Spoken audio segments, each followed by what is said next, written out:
Hi friends, welcome back to our YouTube channel. మనకు BSF border security force నుంచి మనకి ఇంకొక కొత్త నోటిఫికేషన్ రావడం జరిగింది. మనకు already BSF trade main notification వచ్చింది కదా, ఎవరైనా అప్లై చేయకపోతే చేసుకోండి, ఇంకా టైం అయితే ఉంది. ప్రజెంట్ వచ్చేసి ఈ వీడియోలోన మనకు బీఎస్ఎఫ్ నుంచి హెడ్ కానిస్టేబుల్ పోస్ట్ అయితే మనకు భర్తీ చేయడానికి కొత్త నోటిఫికేషన్ అయితే వచ్చింది. ఓవరాల్గా మనకు నోటిఫికేషన్లోన 1120 పైగా మనకు పోస్ట్ అయితే మనకు భర్తీ చేస్తూ ఉన్నారు. ఈ నోటిఫికేషన్కి ఆంధ్ర అండ్ తెలంగాణ ఉన్నటువంటి మేల్ అండ్ ఫీమేల్ ఇద్దరు కూడా అప్లై చేసుకోవచ్చు అనమాట. అండ్ ఇంటర్ క్వాలిఫికేషన్ ఉన్నటువంటి ప్రతి ఒక్కరు కూడా అప్లై చేసుకోవచ్చు. అండ్ ఏజ్ లిమిట్ ఎంత, సెలక్షన్ ప్రాసెస్ ఏ విధంగా ఉంటుంది, ఇంపార్టెంట్ డేట్స్ ఏంది, అప్లికేషన్ ఫీజు ఎంత, ప్రతిదీ మీకు పెన్ టు పెన్ ఎక్స్ప్లెయిన్ చేస్తాను. కాబట్టి ఎవరైతే బీఎస్ఎఫ్లో జాబ్ చేయాలి అనుకున్నటువంటి ఎవరు ఎవరుతున్నారో వాళ్ళందరూ కూడా వీడియోని ఎండ్ వరకు చూడండి. అండ్ చాలామంది వీడియోస్ని చూస్తున్నారు, కానీ మీకోసం ఇంత అప్డేట్ ఇస్తున్నందుకు కొంతమంది లైక్ చేయకుండా వెళ్ళిపోతున్నారు. మీరు ఒక లైక్ చేసి మన ఛానల్ కొద్దిగా బూస్ట్ అప్ అవుతుంది, ప్రతి ఒక్కరు లైక్ చేయండి. అదేవిధంగా ఎవరైనా కొత్త వాళ్ళు మన వీడియోస్ని చూస్తూ ఉంటే కానీ మన ఛానల్ సబ్స్క్రైబ్ చేసుకుని పక్కన బెల్ ఐకాన్ అయితే యాక్టివేషన్ అయితే పెట్టుకోండి బ్రదర్. ఇక మెయిన్ టాపిక్ అంటే మనకు బీఎస్ఎఫ్ బార్డర్ సెక్యూరిటీ ఫోర్స్ నుంచి మనకు హెడ్ కానిస్టేబుల్ నోటిఫికేషన్ అయితే వచ్చిందని చెప్పాను కదా, ఇదే అనమాట. ఇది ఆఫీషియల్ నోటిఫికేషను. అయితే మనకు ఎంప్లాయ్మెంట్ న్యూస్ పేపర్లో వచ్చినటువంటి ఎంప్లాయ్మెంట్ న్యూస్ పేపర్ అనేది మనకు ఆగస్టు 16 ఈ నెల 16వ తేదీన, అంటే మనకు రేపు శనివారం రోజు ఎంప్లాయ్మెంట్ న్యూస్ పేపర్లో ప్రింట్ అయ్యే నోటిఫికేషన్.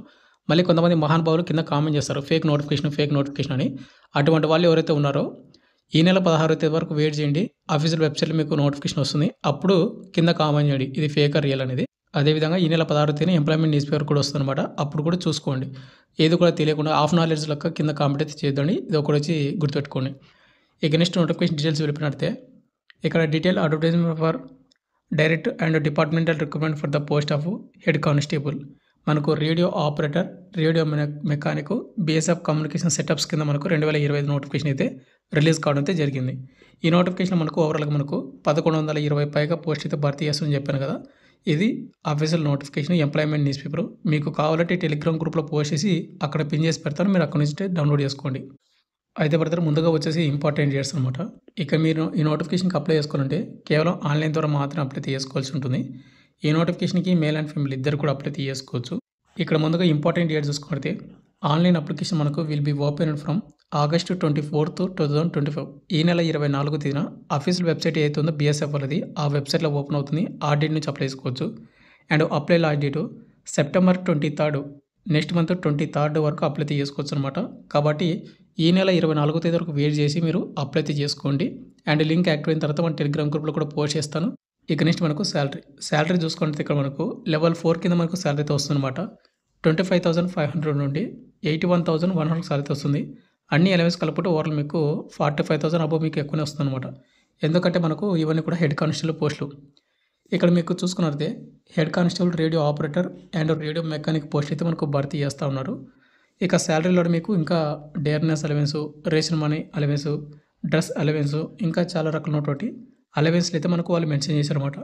ఇక నెక్స్ట్ మనకు వేకెన్సీ డీటెయిల్స్ చూసుకుంటే ఇక్కడ మనకు ముందుకు వచ్చేసి రేడియో ఆపరేటర్కి వచ్చేసి ఓవరాల్గా 584 పోస్టులు మనకు డైరెక్ట్ రిక్రూట్మెంట్ కింద భర్తీ చేస్తూ ఉన్నారు. అదేవిధంగా ఎవరైతే డిపార్ట్మెంట్ వాళ్ళు ఉన్నారు కదా, వాళ్ళకు 227 పోస్టులు. ఓవరాల్గా మనకు రేడియో ఆపరేటర్కి 910 పోస్టులు అనమాట.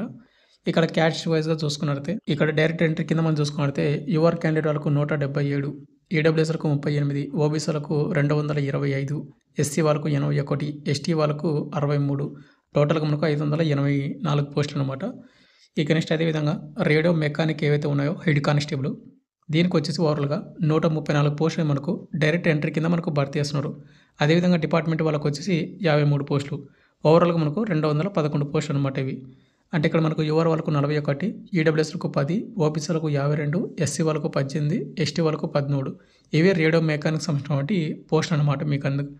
ఇక నెక్స్ట్ మనకు ఏజ్ లిమిట్ విషయానికి వస్తే కనుక మనకు 2 పోస్టులకు కలిపి ఒకటే ఏజ్ లిమిట్ అనమాట. మనకు సపరేట్గా ఏమైతే ఉండదు. ఇక్కడ ఎవరైతే యువర్ క్యాండిడేట్ ఉన్నారు కదా, వాళ్ళు 18 నుండి 25 సంవత్సరాలు అయితే ఉండాలి. ఓబీసీలు వచ్చేసి 18 నుండి 28 ఉండాలి. ఇక ఎస్సీ ఎస్టీ వాళ్ళు వచ్చేసి 18 నుండి 30 సంవత్సరాలు అయితే ఉండాలి. అప్లై లాస్ట్ డేట్ ఉంది కదా, ఆ డేట్కి అయితే మన ఏజ్ అయితే కౌంట్ అయితే చేసుకోవాల్సి ఉంటుంది. ఇక అదేవిధంగా అప్లికేషన్ ఫీజు చూసుకున్నట్లయితే ఇక్కడ మనకు యువర్, అదేవిధంగా ఓబీసీ, ఈడబ్ల్యూఎస్ క్యాండిడేట్ వాళ్ళు ఎవరుతున్నారో కేవలం 100 రూపాయలు మాత్రమే పేమెంట్ అయితే చేయాల్సి ఉంటుంది అనమాట, వీళ్ళు మాత్రమే. అదేవిధంగా మనకు 50 రూపాయలు కూడా మనకు సర్వీస్ ఛార్జెస్ కింద మనకు పేమెంట్ కూడా చేయాల్సి ఉంటుంది, అంటే 150 రూపాయలు మాత్రమే. ఇక ఎవరైతే ఎస్సీ వాళ్ళు కానీ, ఎస్టీ వాళ్ళు కానీ, అదేవిధంగా డిపార్ట్మెంటల్ క్యాండిడేట్ వాళ్ళు కానీ అండ్ ఎక్సర్సనల్ క్యాండిడేట్ వాళ్ళు కానీ ఎవరుతున్నారో వీళ్ళకి ఎటువంటి పేమెంట్ లేదు. అదేవిధంగా ఫీమేల్ క్యాండిడేట్ వాళ్ళు కూడా ఎటువంటి అప్లికేషన్ ఫీజు అయితే లేదనమాట. కేవలం మనకు రూ. 100 అండ్ సర్వీస్ ఛార్జెస్ కింద 50, మొత్తం రూ. 150 మాత్రమే. యూఆర్, ఓబీసీ, ఈడబ్ల్యూఎస్ క్యాండిడేట్ వాళ్ళు ఎవరైతే బాయ్స్ ఉన్నారో వాళ్ళు మాత్రమే పేమెంట్ అయితే చేయాల్సి ఉంటుంది. ఇక నెక్స్ట్ మనకు ఎడ్యుకేషన్ క్వాలిఫికేషన్ చూసుకుంటే ఇక్కడ ముందుగా హెడ్ కానిస్టేబుల్ రేడియో ఆపరేటర్కి వచ్చేసి ఎవరైతే 12th ఇంటర్మీడియట్లో మీరు ఫిజిక్స్, కెమిస్ట్రీ, మ్యాథమెటిక్స్ సబ్జెక్టులు చేసి ఉంటే, అంటే ఇంటర్లో ఎవరైతే ఎంపీసీ గ్రూప్ చేసి ఉంటే వాళ్ళు అప్లై చేసుకోవచ్చు. లేదు అనుకుంటే కన్నా మీరు ఎవరైతే ఐటీ చేసి ఉంటారో 2 years ఐటీఐ సర్టిఫికేట్ ఉన్న వాళ్ళు, ఐటీ కూడా మీకు రేడియో అండ్ టెలివిజన్లో కానీ, ఎలక్ట్రానిక్స్ ఇంజనీరింగ్లో కానీ, కంప్యూటర్ ఆపరేటర్ అండ్ ప్రోగ్రామింగ్ అసిస్టెంట్లో కానీ, data preparation and computer software కానీ, జనరల్ ఎలక్ట్రానిక్స్ ఇంజనీరింగ్ కానీ, డేటా ఎంట్రీ ఆపరేటర్ కానీ, ఈ విభాగాల్లో మీరు ఐటీ చేసి ఉంటే 2 years అనేది మీరు హెడ్ కానిస్టేబుల్ రేడియో ఆపరేటర్కి అప్లై చేసుకోవచ్చు. అయితే ఇంటర్లో వచ్చి మీకు 60% మీకు మార్కులు అయితే వచ్చి ఉండాలి. ఇక నెక్స్ట్ అదేవిధంగా మనకు హెడ్ కానిస్టేబుల్ రేడియో మెకానిక్ వచ్చేసి దీనికి కూడా సేమ్ అనమాట. 12th ఇంటర్మీడియట్ పాస్ అయి ఉండాలి. ఇంటర్మీడియట్లో వచ్చేసి మీరు ఫిజిక్స్, కెమిస్ట్రీ, మ్యాథమెటిక్స్ సబ్జెక్ట్ అయితే చేసి ఉండాలి. మీకు 60% మీకు మార్కులు అయితే వచ్చి ఉండాలన్నమాట. ఒకవేళ ఇంటర్లో ఎంపీసీ చెయ్యని వాళ్ళు ఎవరుతున్నారో కేవలం 10th+ ఐటీ క్వాలిఫికేషన్తో కూడా అప్లై చేసుకోవచ్చు. ఇక్కడ మీరు చూసుకుంటే రేడియో అండ్ టెలివిజన్లో కానీ, లేదంటే జనరల్ ఎలక్ట్రానిక్స్ కానీ, లేదంటే కంప్యూటర్ ఆపరేటర్ అండ్ ప్రోగ్రామింగ్ అసిస్టెంట్లో కానీ, data preparation and computer software కానీ, ఎలక్ట్రీషియన్ కానీ, లేదంటే ఫిట్టర్ కానీ, ఇన్ఫర్మేషన్ టెక్నాలజీ కానీ, లేదంటే ఎలక్ట్రానిక్స్ అండ్ సిస్టమ్ మెయింటెనెన్స్లో కానీ, కమ్యూనికేషన్ ఎక్విప్మెంట్ మెయింటెనెన్స్లో కానీ, కంప్యూటర్ హార్డ్వేర్లో కానీ, లేదా నెట్వర్క్ టెక్నీషియన్లో కానీ, లేదా డేటా ఎంట్రీ ఆపరేటర్ ఏదో ఒక విభాగంలో మీరు 2 years ఐటీ సర్టిఫికేట్ ఉన్నా కూడా అప్లై చేసుకోవచ్చు హెడ్ కానిస్టేబుల్ రేడియో మెకానిక్.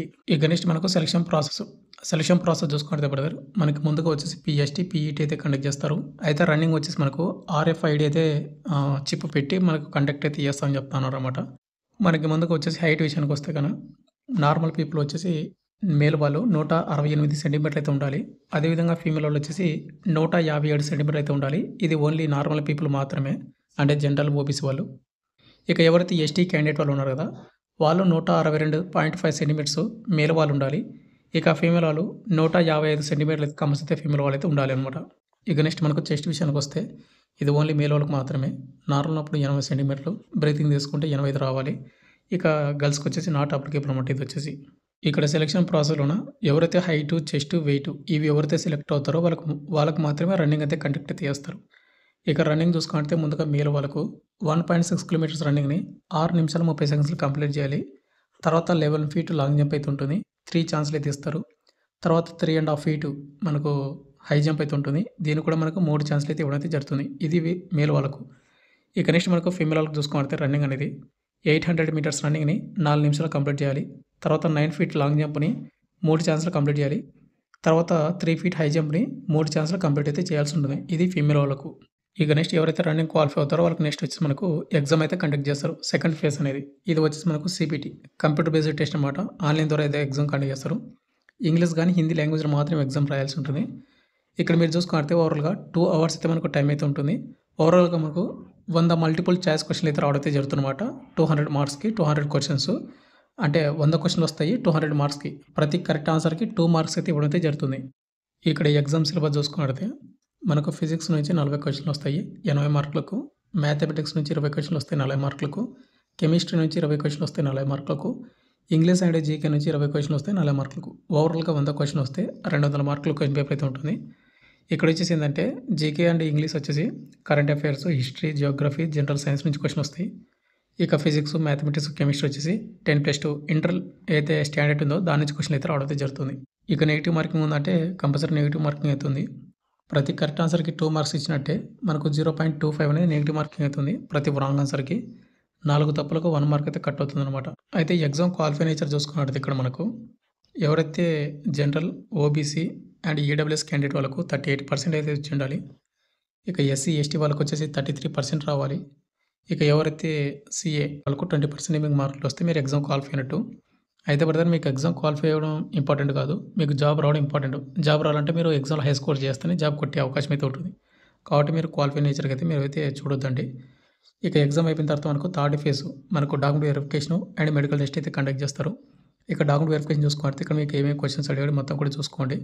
అంటే ఏమేమి డాక్యుమెంట్ తీసుకుని వెళ్ళాలనేది. అంటే మీకు ముందుగా ఫిజికల్, తర్వాత ఎగ్జామ్ అయిపోయిన తర్వాత డాక్యుమెంట్ వెరిఫికేషన్. ఇది అయిపోయిన తర్వాత మనకు మెడికల్ టెస్ట్ అయిపోయిన తర్వాత మనకు ఫైనల్ మెరిట్ లిస్ట్. ఈ ఫైనల్ మెరిట్ లిస్ట్ మన పేరు ఉందంటే మనకు ఉద్యోగం అనేది ఇవ్వడం అయితే జరుగుతుంది. ఇక ఫైనల్కి వచ్చేసి ఇంత బ్రదర్, మనకు బీఎస్ఎఫ్ నుంచి హెడ్ కానిస్టేబుల్ నోటిఫికేషన్ అయితే రావడం అయితే జరిగింది. మీకు కంప్లీట్ డీటెయిల్ చెప్పాను అనుకుంటున్నాను. మీకు ఇంకేం డౌట్ కింద కామెంట్ చేయండి. అండ్ నోటిఫికేషన్ కావాలంటే మన టెలిగ్రామ్ గ్రూప్లో పోస్ట్ చేసి పిన్ చేసి పెడతాను. Thank you.